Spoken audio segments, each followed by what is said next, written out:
Boys and girls, ladies and gentlemen, children of all ages. You know, one of our favorite things to do around here is try to make shame great again, right? It's one of those things that needs to come back into culture, needs to come back into the mainstream, because there's a lot of weirdos out there trying to force their ideologies, their in their own personal ideas, beliefs, and, well, a few other things right down all of our throats in the form of video games, in the form of movies, television, all of this kind of stuff. And when you go out there and see a company that decides to push back against this kind of stuff, decides not to bow their knee down to the cult, and actually decides to produce a good quality video game that everybody loves, well, of course, when the woke weirdos out there find out that they are completely and totally losing, that they have no real influence or power on the mainstream average video game consumer or average fan out there in any way, shape, or form, they absolutely lose it, boys and girls. And that's exactly what our dear sweet black myth Wukong is doing with its absolutely insane record numbers over there on Steam. Over 2 million players playing concurrently over there, somewhere around like 2.5 at some point over there. It's been absolutely insane. This movie has crushed almost all of the Steam charts out there. It is the #1 single player game, most concurrent players of all time, and is literally knocking at PUBG's door for the record of most played concurrent players of all time. And these people out there are losing their minds. They are literally depressed, angry, and raging because a game they tried to get canceled, a game they tried to get shut down, that they all tried to convince us was the worst, was made by the worst possible human beings on the planet, has absolutely blown up in their faces. And boys and girls, it's a glorious and beautiful thing. So we're going to document the disastrous dumpster fire of their meltdown, laugh, ridicule, and make fun of them, and enjoy the fact that they are finally coming to the realization that they have no power here. But before we do, if you do enjoy our content, hit that like button, share with all your friends, and subscribe or follow if you have not already, because boys and girls, we are inching our way. We just crossed 1,200. We're inching our way closer and closer to 1,300, and I could not do that without every single one of you. Also, leave us a comment in the section down below. Let us know what you think about this, whether or not you're interested in playing this game, whether this makes you want to play this game even more, or if you're just sitting back and enjoying watching all of the wokies melt down. Let us know what you think about all that down below. So, from our good old friends over there at That Park Place and the dear sweet John F. Trent, Reset Era users get depressed after Black Myth Wukong breaks concurrent player number records. Oh yes, a game that a lot of people are excited about are playing it, and they simply can't handle it, because guess what? There's at least a few companies out there that will absolutely push back against you. And if you don't remember, boys and girls, this is also the same people who put a little stipulation out there in their emails that if you're going to review this game, we don't want any of your feminist propaganda in it. It's a beautiful thing. Numerous individuals who participate on Reset Era became depressed after Black Myth Wukong broke the record for the most concurrent players on Steam for a single-player game. Mind you, Reset Era is a blog place. It's one of their little hive mind kind of places where they all hang out and talk about this stuff. It's basically, remember how they always try to say that we live in an echo chamber? No, this literally is one of their echo chambers. Because have you ever been on a Reset Era forum? Probably not.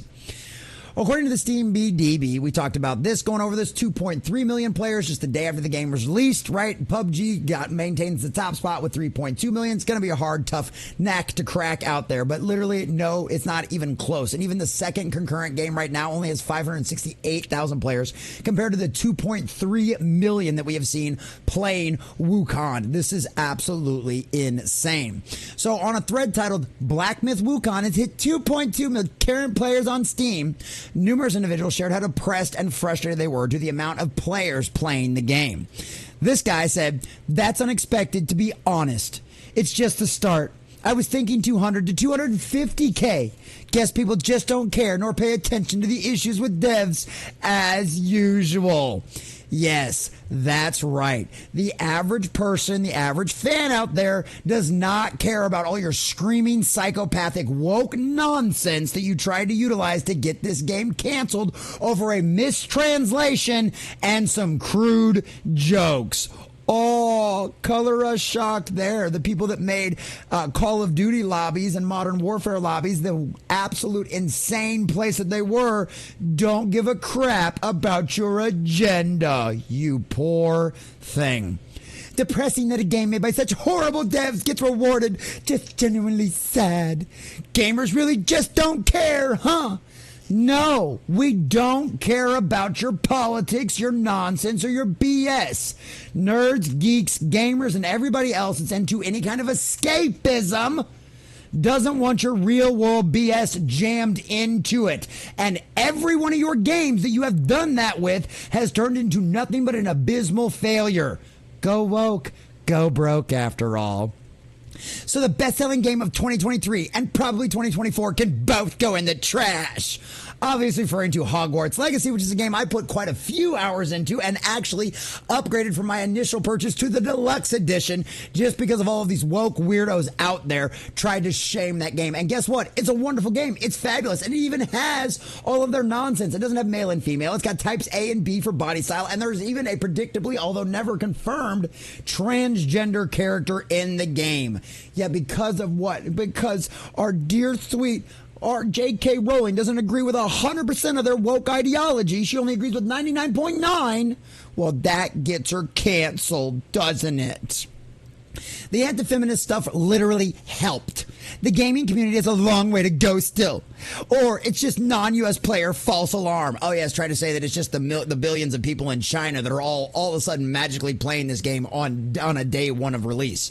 Well, I guess we'll find out in a few days if those numbers are sustained or not, because I don't know about you guys, but a lot of the video game people I watch out there, or that I watch their live streams, a lot of them are playing this game right now. And of course, it would be a little biased from my sample since we mostly hang out with the fellowship. And of course, like I said, Legal Mindset, shout out to Legal Mindset, put this out there. Black Wukong explicitly banning feminist propaganda amongst other things. And this was an actual email from this. It was later confirmed to absolutely be real. Do not include politics, nudity, feminist propaganda, fetishization, and other content that instigates negative discourse. Yeah, keep your divisive political talking points out of the reviews for our game. If you don't do that, guess what? You don't get to review the game. It's that simple. But obviously, there's more and more of this stuff. Congrats to the artists who probably gave all. Screw those in charge, China's political influence, or the inexcusable misogyny and creepiness and censorship. I mean, it just goes on and on and gone. This one is one of my favorites, though. Realistically, what do you want them to do? Hogwarts Legacy was going to sell well regardless of what anybody thought about J.K. Rowling. If the mainstream media bringing up her shitty views can't really stop Harry Potter popularity, what was IGN gonna do? Same for this game. It was gonna sell well in China. There was no stopping that. And they're absolutely right, because IGN literally had one of their writers write a hit piece on this series out there, only to completely and totally lock down and protect her entire account and supposedly leave Twitter after this game launched to such huge success. But this is one of the things that I really want to point out to you. They have realized they have lost, and that they are going to continue to lose going forward, because this is probably my favorite one here. The unfortunate reality is most gamers' knowledge of a video game begins and ends with seeing it plastered on a digital storefront. Most gamers are normies, unplugged from the hype circle, let alone any controversy circles. Yes, most people, when it comes to their video games, don't want to pay attention to any of your political nonsense. And as soon as they hear about it, it immediately turns them off. Yes, you have now realized you do not represent the mainstream, the majority, or even a slight significant percentage of the majority of the gamies out there. Welcome to reality. We've been trying to tell you this for a while. They stumble on the game, the choice makers for trailers, and how they stumble on the game on the storefront of their choice, and they find posted trailers and some reviews, and that's how they decide whether or not to play a game. Maybe they run into a commercial on TV or a YouTube that perks their interest. First, maybe they hear of it offhand from a friend. Yes, marketing word of mouth. That's always been the most successful path forward for anything to be successful. Driving woke agenda-driven nonsense into a game only causes you to fail miserably. This has always been true. Nothing's really changed here. It's what we've been trying to tell you. And that's actually kind of the frustrating part. Oh, that's right. An entire community out there representing billions of different types of people from all ethnic backgrounds, races, religions, creeds, and everything else. Yes, they are not. You and your agenda, your woke nonsense dribble, is not going to change them, contrary to your delusional beliefs. And yes, welcome to reality. I'm glad it's finally starting to set in. The outside of gamers opting for digital media and subscriptions, aka weaker forms of ownership, these kind of attitudes haven't really changed at all.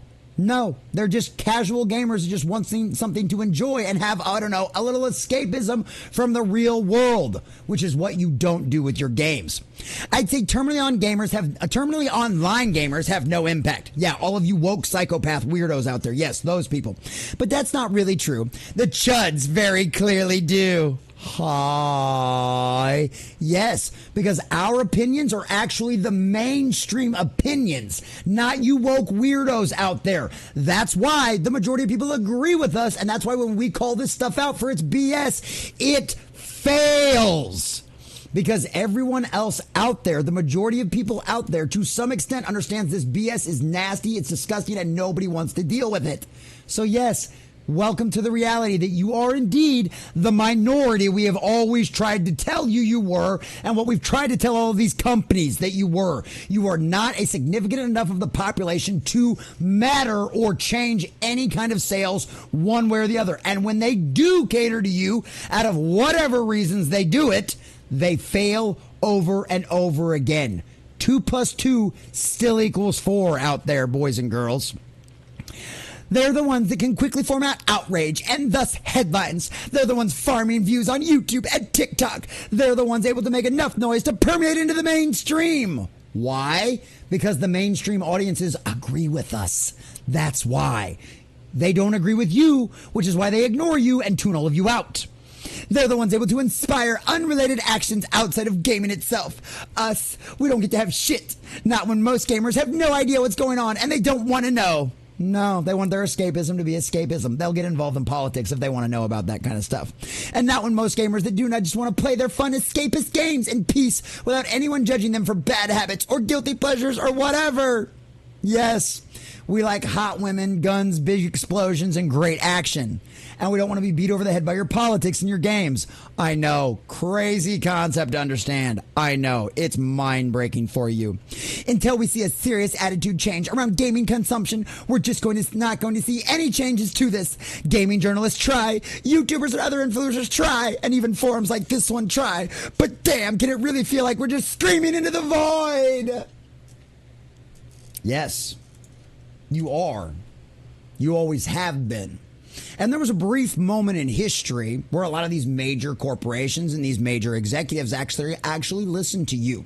Whether they were true believers and you guys wormed your way into major centrals of power out there where you could pull all the levers and get all this nonsense done, or if you use like Sweet Baby Inc. mob-like tactics to pressure people into this with crazy media campaigns that, guess what, don't actually amount to sales. Yes, the truth is finally being revealed. The pendulum is finally swinging back. And Black Myth Wukong is just the latest example of that. You had no power. You never deserved any to begin with. You don't represent any amount of the population that actually is going to show up and buy games. Because if you did, things like this would fail. And the things you support, like the Acolyte and Saints Row, the reboot, would succeed. But they don't. They fail miserably. Because no matter how many times you want to deny it, no matter how many times you want to throw it in our faces, go woke, go broke is the time-tested and true statement that we have seen time and time again in media and entertainment. Because I know, strange concept, people go to art, video games, movies, television, books to escape from the reality of things. They escape into a fictional universe for just a few brief hours. For sometimes just a few brief moments. They don't have to think about all of the BS that's going on out there in the world. And that's the point. We don't want this stuff there because that's not what this stuff is for. You, on the other hand, decided to sacrifice all of that in order to push your message and to push your agenda. And guess what? It's failed because we do actually represent the majority of people out there and the true mainstream culture out there. You're just part of some freak cult that unfortunately in a few years people are going to forget about and not learn the proper lessons from, so that way you can crop up later just like a snake in the grass that you've always been. Get behind me, Satan. The majority of the culture still believes in good and evil. 2 + 2 still equals 4. God is still on his throne, and your evil, disgusting behaviors are actually getting rejected by the majority of people out there. Go woke, go broke after all. Enjoy screaming into the void because no one is listening anymore.